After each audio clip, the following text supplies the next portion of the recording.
This is Bible-Touchstone responding to a video from TorahRevival. Was the Levitical Priesthood abolished?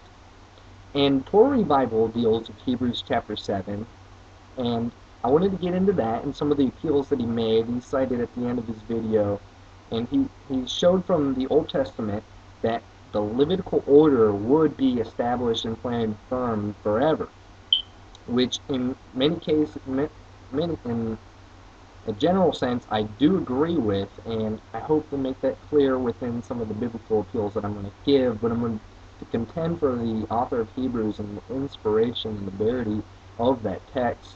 First, I want to frame Hebrews within the context of a new covenant making the first covenant old. For example, Jeremiah chapter 31 is quoted in it, and it says in Jeremiah 31 that there's a new covenant, not according to the covenant that I cut with their fathers in the day I took them by the hand to bring them out of the land of Egypt, which covenant of mine they broke, although I was a husband to them, says Jehovah. Now, TorahRevival does acknowledge that, and I think this severely weakens his argument, that just as Jesus Christ predicted the temple would be destroyed, and this was 40 years after he said it would happen in that generation. It was leveled to the ground, not one stone standing among another. So even though there's no Levitical priesthood today, as TorahRevival acknowledges it's because of the curses, still he maintains that there still is Levitical priesthood. Regardless, I do agree that the priesthood does still stand, and I wanted to deal with some of the particular claims that or appeals that he cited at the end of his video. He didn't explain them. For example, Isaiah chapter 66 verse 21, and I wanted to read that in context. It says, "For I know their works and I know their thoughts. It comes to gather all of the nations and the tongues, and they shall come and see my glory. I will set a sign among them, and I will send those who escape from them to the nations of Tarshish, Pool, and Lud, and drawers of the bow, to Abal and Javan, and the faraway coast that have not heard my fame nor seen my glory, and they shall declare my glory among the nations. And they shall bring all your brothers out of all nations, an offering to Jehovah, on horses, on chariots, and in litters, and on mules, and on camels, to the holy mountain of Jerusalem, says Jehovah, and the sons of Israel shall bring an offering in a clean vessel to the house of Jehovah. And I will also take some of them for priests and for the Levites, says Jehovah." So here we see that out of all these nations where the exiles were drawn from, some were brought with them, and they were all counted as Levites and priests. And this is, of course, also within the context of a new covenant, because it says, "For the new heavens and the new earth which I make stand before me, declares Jehovah, and I will, your seed and your name shall stand." So these new heavens and new earth are of course opinion witnesses to the new covenant, just as heaven and earth were first Deuteronomic covenant witnesses subpoenaed by God. Malachi chapter 3 verse 3, TorahRevival also cited, and it says, "He shall sit as a refiner and purifier of silver, and he shall purify the sons of Levi, and purge them like gold and like silver, that they may be presenters of grain offering in righteousness to Jehovah." And this is the next verse, which wasn't cited. "Then the grain offering of Judah and Jerusalem shall be pleasing to Jehovah, as in the days of old, as in the days of former." So Judah is going to have an offering of the grain offering that's just as pleasing as in the former days. This brings us back to Hebrews chapter 7, verse 14. TorahRevival didn't talk about the author of Hebrews' justification of this, where it says, "For it is clear that our Lord is risen out of Judah, as which tribe Moses spoke nothing concerning the priesthood."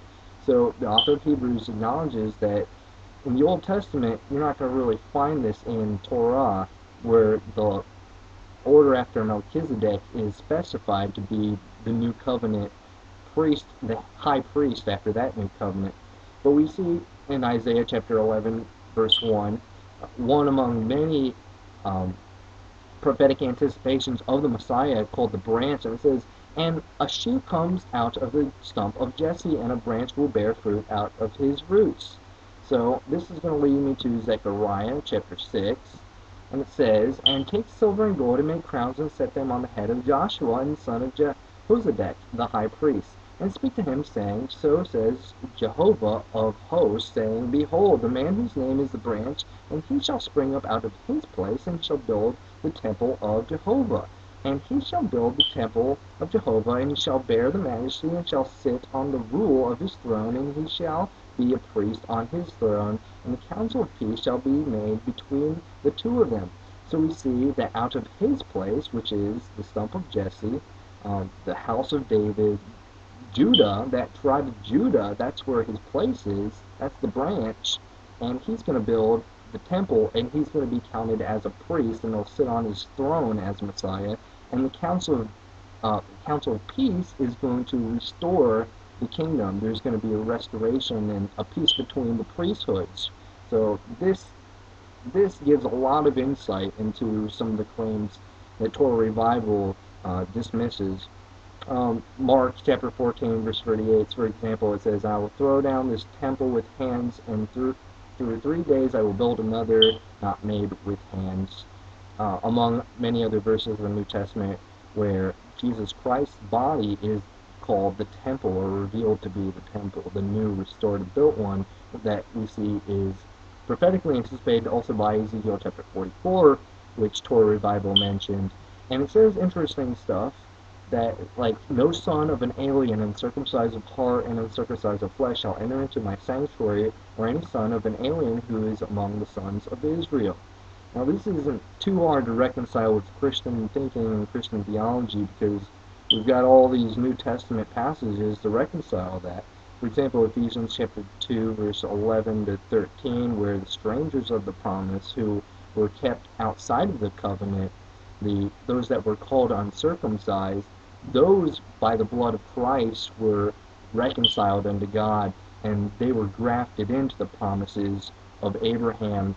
We see this also in Romans chapter 9 about those who are of faith, they are counted, or those who are of Abraham's seed, in Isaac's seed, they will be called seeds of the promise, not children of the flesh, but children of God. The children of the promise are counted for seed, as it says in verse 8. And so this distinguishing of the covenants, being the son of Sarah and the son of Agar, this is also found in Galatians. In Romans chapter 2, verse 28 and 29, for he is not a Jew of one outwardly, nor is circumcision that outwardly in flesh, but he is a Jew that is one inwardly, in circumcision of the heart, in spirit, not in letter, of whom the praise is not of men, but of God. 1 Peter chapter 2, verse 9, but you are an elect race, a royal priesthood, a holy nation, a people for possession, that you may openly speak of the virtues of the one who has called you out of darkness into marvelous light. So, New Testament gives a lot of insight into how it could be so reconciling that some would be from the far corners of the world and be called as priesthood, or called as priests, and enter into the kingdom, enter into the temple. As always, grace be to you.